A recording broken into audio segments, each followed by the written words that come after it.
Welcome on in to the third hour. I'm going to play some audio from President Trump. He had a great Oval Office address last night talking about the assassination of Charlie Kirk. Later on this hour, I did this in the 5. I want to do it here in the 7. I want to take some of your calls. Congressman Tim Burchett said something, and Sam and I had a bit of a debate behind the scenes on one of the things that Congressman Burchett said, where he said that, and you can find it, we'll podcast the entire interview because he was fire as always. But one of the things that Congressman Burchett said was that we're losing at the colleges. And he's obviously talking about the indoctrination and all of those other things. But at the same time, we saw 3,000 people out there in Orem, Utah, listening to, the words, the gospel, whatever, the message of Charlie Kirk. And so while on the one hand, I do understand that the congressman does feel like we're losing at the colleges, I think that thanks to people like Charlie Kirk and his incredible foundation, people like Charlie Kirk and of course, Chris Hand, coming up at 9, he used to work for a Turning Point. And so I think that we are making incredible progress, and it obviously depends on the college as well. But I shared with you a story the other day about how you have a lot of these college students from the North that are now coming to colleges here in the South because they are tired. They are tired of the attempted indoctrination. And so I think that Charlie Kirk, he was winning. I think that's why they took him out. I think that's why they wanted to silence him, is because he was winning. And if you can't beat someone, according to the Democrats, it would appear, if you can't beat someone with words and ideas and debate, then they try to take you out. They saw that. We saw that with Donald Trump. We've now seen that with Charlie Kirk as well. So the best way to honor Charlie Kirk is to continue his fight, whether it's on the college campuses, whether it is on social media, whether it's here on the radio. And I've said it 1,000 times today. I'll probably say it 1,000 more times. And that is that I truly believe that if we spread his message on the socials, if we flood the socials with as much Charlie Kirk content as we possibly can, then his message will not be silenced. But I got to ask, Sam, you're going to school. And do you believe that we are, and then I'm going to get to the Trump audio, but do you believe that we are losing at the college level? I don't. I have to respectfully disagree with the congressman on that. I think it's a campus to campus and region to region. The Northeast, the private, what used to be the great institutions in this country at Columbia and Harvard and Princeton, those places have soured and gone completely off the rails in their radical leftism. But it's the state colleges where you still have the opportunity for this, which is where Charlie was at Utah Valley. Yeah. It's a public school. And 44,000 students enrolled there. 3,000 students came out to listen and see what he had to say. And I think we're fighting back and we're gaining ground. I think we are absolutely gaining ground. It is a lot better than it used to be. I'm not being Pollyannish. I mean, I truly believe that we are making progress. In the last election, I don't have the numbers in front of me, but one of the big things about the last election, Donald Trump versus Joe Biden or Kamala Harris, was that we had a huge infusion of younger voters for Donald Trump, for conservatism. Big part of that was Charlie Kirk. And so for the Democrats, they couldn't beat him. Charlie Kirk used his words as weapons. And he used debate as his ammunition. And the folks on the left couldn't keep up, and so they took him out. Now, people are asking me, hey, do you think this was a professional hit? Do you think that a foreign nation was involved? I don't know. Right now, today, I am using this show to celebrate the life and the message of Charlie Kirk, and I'm trying to spread it. Wasn't that, though, the foreign influence idea? That was fronted last night by John Solomon at Just the News. Yeah, John Solomon at Just the News. The sheriff there in Orem, Utah, was asked about foreign influence or whatever, and he said that he couldn't comment on it. So it's part of the investigation. So all of that is going to come out. We still have, obviously, Joan's been reporting this all day long. We've been talking about it. They haven't caught the person who did this yet. On a national scale, to give you the number of what he helped do for 2024, Yep. Of the youth vote, we had 47% of it. There you go. Wow. And that continued to grow. And Charlie, I mean, you can almost pinhole that to Charlie Kirk. Yes. And his efforts. Yeah. And not only in person, going to colleges across the country, but also those very videos that I'm asking you to find and spread. And I posted one last night. If you want to follow me on X, it's at Dan Manda Show. And you can also, if you want to find Charlie Kirk, he's got a great, huge number of videos on TikTok and Instagram as well. All kinds of stuff on YouTube too. So Charlie Kirk, his message is timeless. His message is infinite, and it will carry on. And I think that he has so much. It's still, of course, his messages will carry on. So much good to say, and it had to do with God, the Constitution, our rights, politics, family, religion, all of that. And so I'm going to continue to spread his message as best I can on the radio and on the socials. This was Donald Trump last night from the Oval Office talking about Charlie Kirk. To my great fellow Americans, I am filled with grief and anger at the heinous assassination of Charlie Kirk on a college campus in Utah. Charlie inspired millions, and tonight, all who knew him and loved him are united in shock and horror. Charlie was a patriot who devoted his life to the cause of open debate and the country that he loved so much, the United States of America. He fought for liberty, democracy, justice, and the American people. He's a martyr for truth and freedom, and there's never been anyone who was so respected by youth.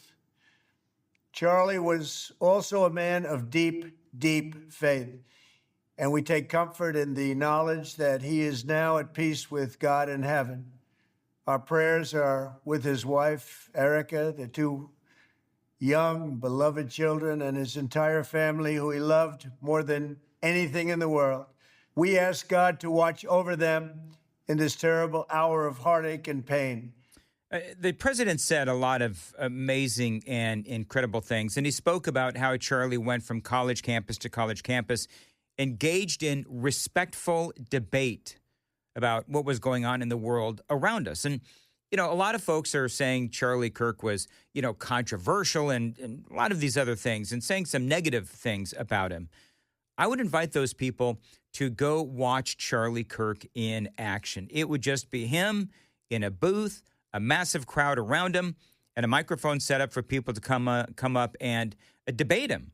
And it really was beautiful how he would go back and forth with people. And, of course, Donald Trump knows that. This is a dark moment for America.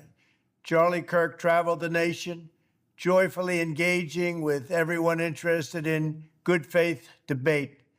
His mission was to bring young people into the political process, which he did better than anybody ever, to share his love of country and to spread the simple words of common sense. On campuses nationwide, he championed his ideas with courage, logic, humor, and grace. It's a long past time for all Americans and the media to confront the fact that violence and murder are the tragic consequence of demonizing those with whom you disagree day after day, year after year, in the most hateful and despicable way possible.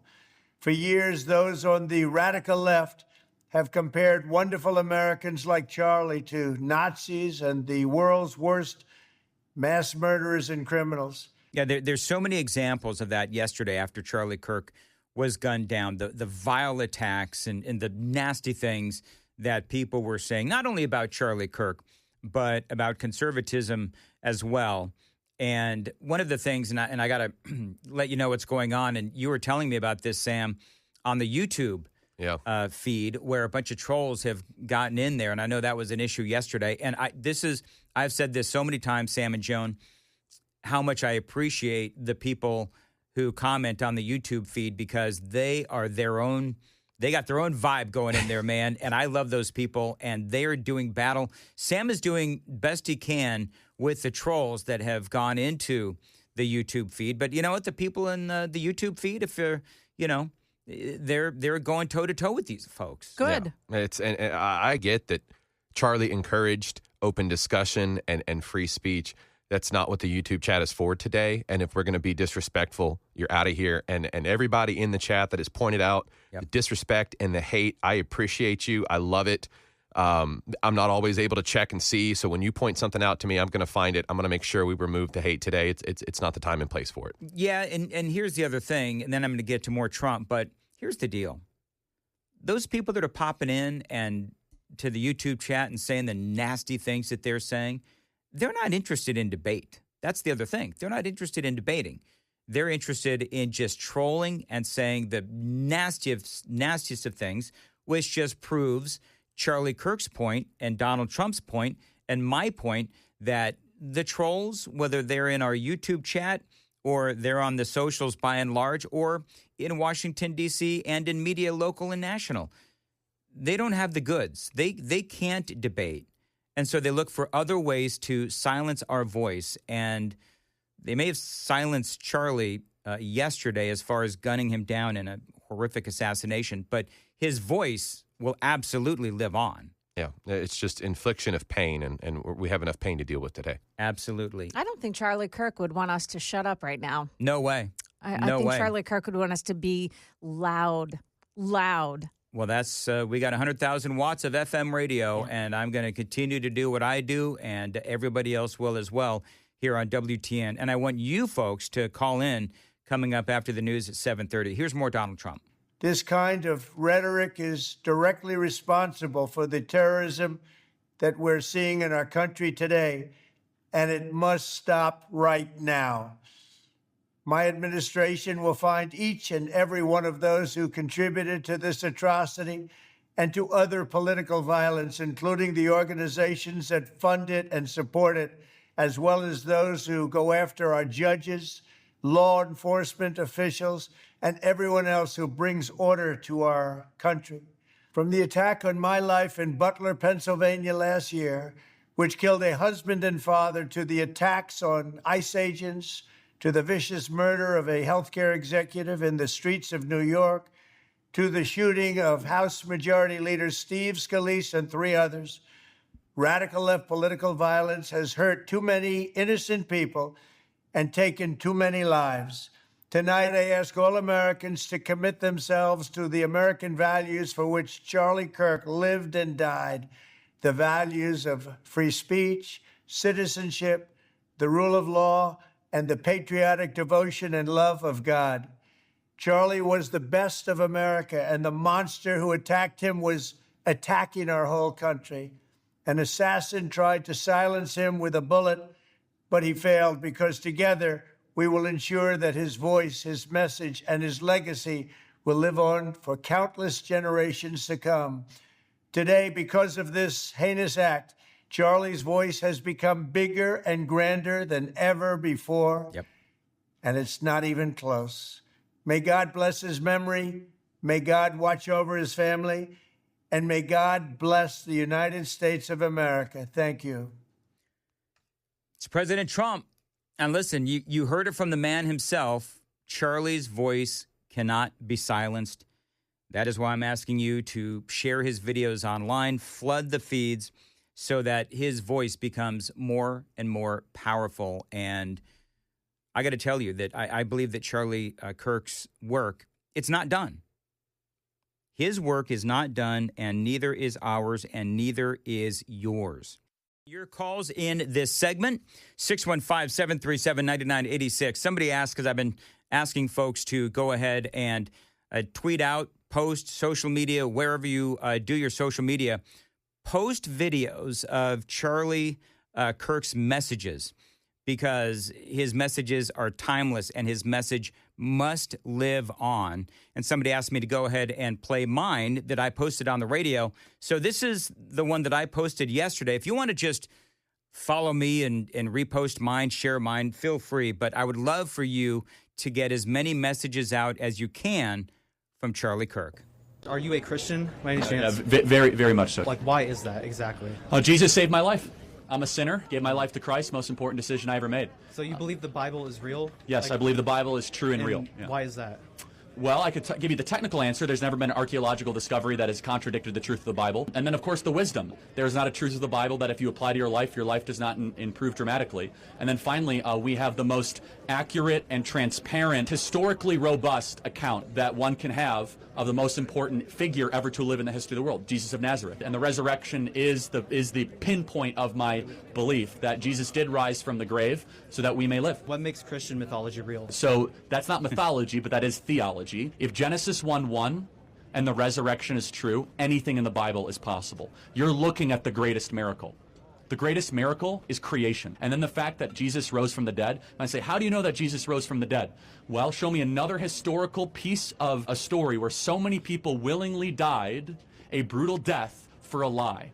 Every single person around him had everything to lose, and yet they went to the absolute death, from Paul to Peter to the half-brother of James, saying that Jesus is Lord, Jesus rose from the dead. Not to mention, if you were going to fake a story, you would not use female witnesses in the ancient world. In the scriptures, it said that the women were the first one to see Jesus Christ. If you're trying to fake a story, you would never do that. Not to mention the 500 people that saw Jesus after he rose from the dead, and then the later church that lived under persecution under the belief that Jesus Christ was the Son of God. So that is what I posted, and just an incredible debate. And again, That's a good one. Yeah, and I can't say it enough. All the videos are out there, man, and they are incredible. And I'm, Joan, to be perfectly honest, I'm discovering some videos that I actually had not seen yet. So I, like many other Americans, continue to learn and will continue to learn from Charlie Kirk. I want to get to Bobby Petray. Tennessee Eagle Forum. Bobby, you are, I mean, I don't want to, kiss your tail too much, but I mean, when we talk about conservatism in the state of Tennessee, you are one of the top. And certainly in my book, I have so much respect for you leading the Tennessee Eagle Forum. Talk about how you're feeling, Bobby Petray, this morning. Well, like my heart had been jerked out of my body when I first heard what had happened. But, as I have looked at it last night and this morning, and it's interesting that you talk about that video. I have one on my Facebook page. I don't know if it's the same one you've got.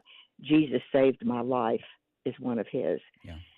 And that's one of the things that while a lot of the political stuff that he did was incredible, and you think he's only 31 years old, how in the world did he get to the place in his heart and his mind at that age that he was being able to make such an impact?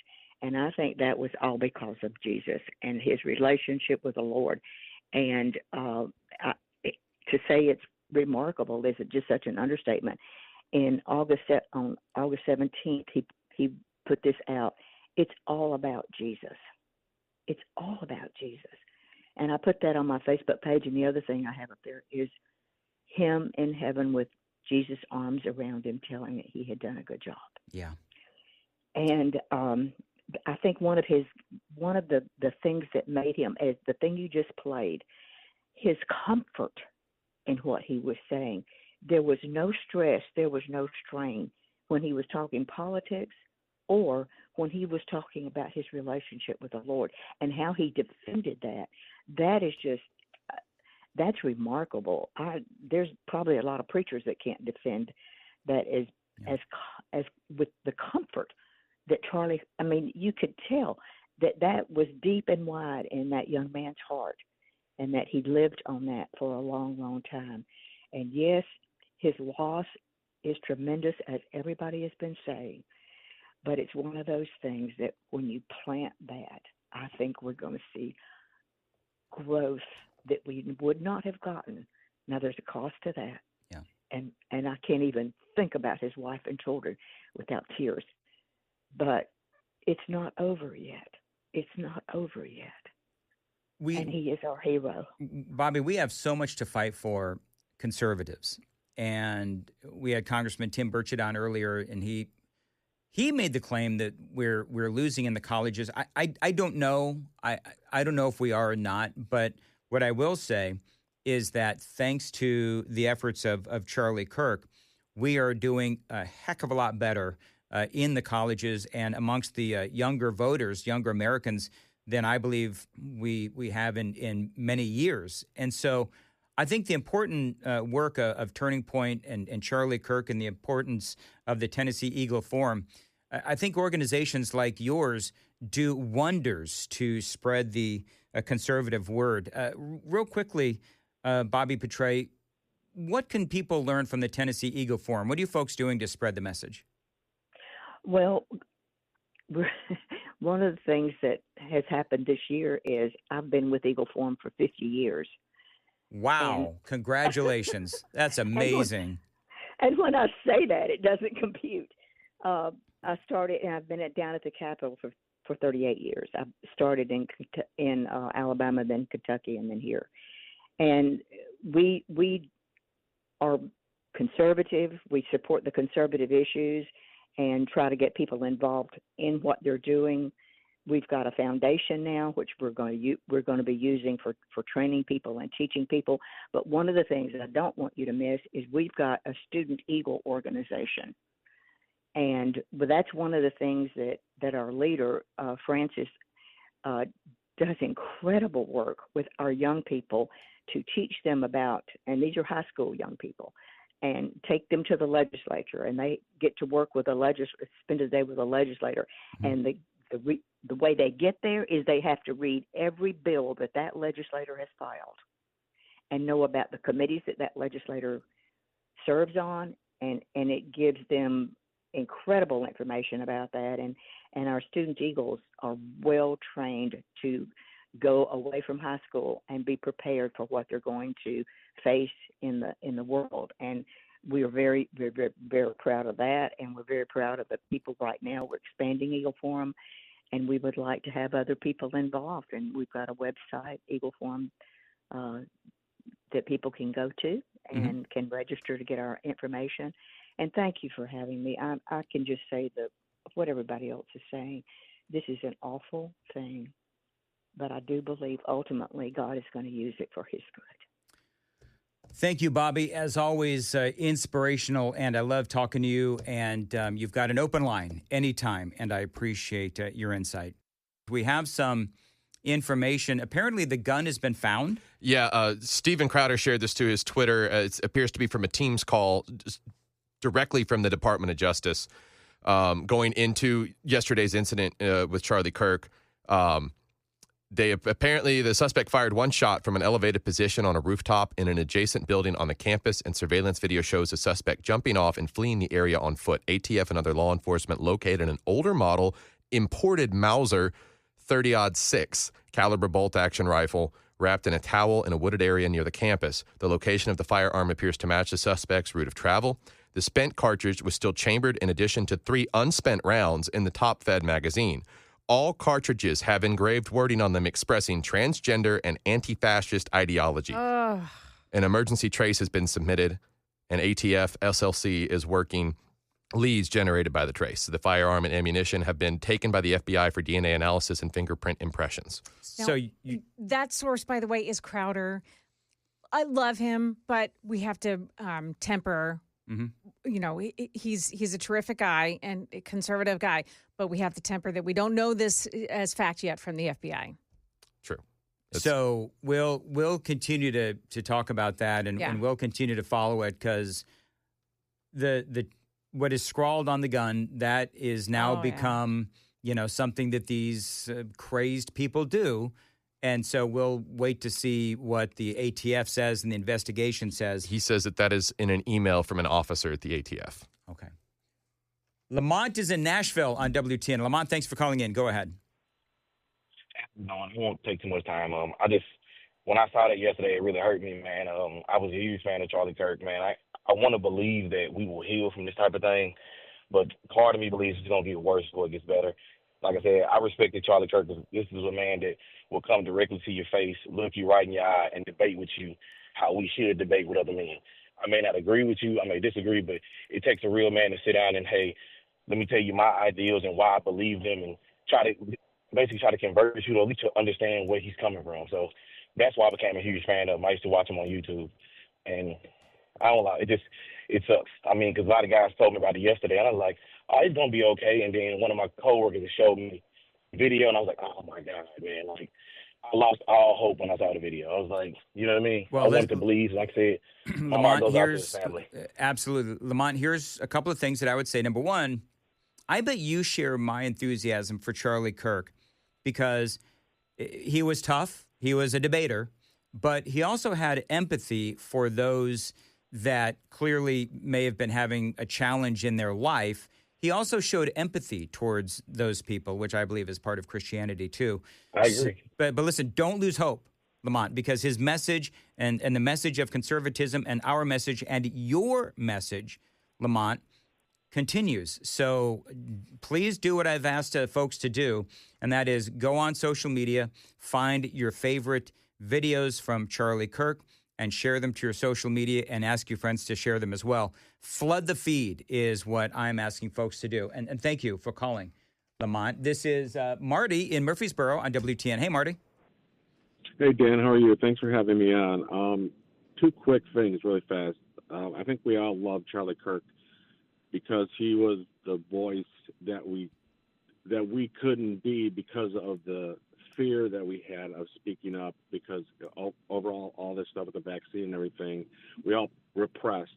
So Charlie came in and he was that voice. Charlie saved three. I have 4 daughters, so 3 of those daughters went from being like almost the left side and they moved over to the right side because of people like Charlie Kirk.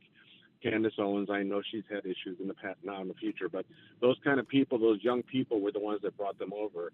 And last night I said the same thing you just said now. I was watching social media, and the thing that struck me is the amount of people that were using snippets again of words that Charlie said to justify his being killed.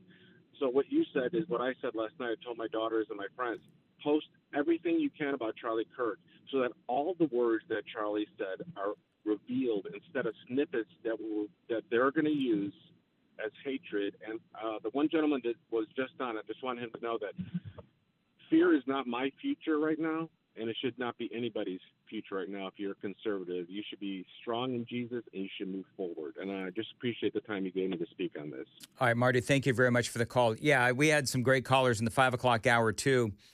I have never been more motivated to spread the gospel of Jesus and the gospel of conservatism because Charlie Kirk, listening to his messages and his teachings really is motivating. And for me, this is something that I do feel very strongly about, which is sharing his message, because I truly believe, and you just heard him say, that Charlie's messages helped 3 of his daughters go from the left to the right side.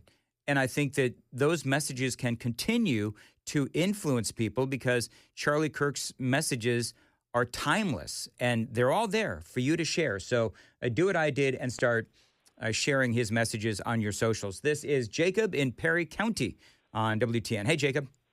Hey, Dan. Thanks for taking my call. I'm a first-time caller. I enjoy listening to your show. But, yeah, just thank you so much for that clip you just played a minute ago of Charlie. And I think that kind of encapsulates, like, the very core of what he believed was his belief in Christ, and I'm also a Christian believer. And one thing that kind of stuck out to me, and it sticks out to me, I talk with my friends and family, and anytime you see these horrific things going on, whether it's 9/11 or these shootings, it reminds me of the words of Christ. He said, the thief is not come but for to steal and to kill and to destroy. And he was talking about Satan when he said that. And so whenever you see, he also said that Satan was a liar, and from the beginning, he's the father of lies. So whenever you see lying, killing, destroying, stealing, you know who's ultimately behind it. This is a spiritual warfare we're in. It doesn't just go, it's not party deep. It doesn't stop at politics. It's a spiritual warfare. It's God against Satan. It's Christians against non-Christians, and so that's where it starts. But like Christ said, he said, if we're Christians and we believe he's coming back one day, he said, occupy till I come. and occupy was a military term meaning to gain ground, to hold your ground, to take more ground, to keep on fighting. And as I've been hearing since yesterday and all through your show today, we shouldn't give up. This is a time to continue the fight and stand up for God, and it just emboldens me even more to want to share the message of Christ and conservatism and. Well, Jacob, you're right, and that's a great word right now to utilize. Emboldened. I'm inspired.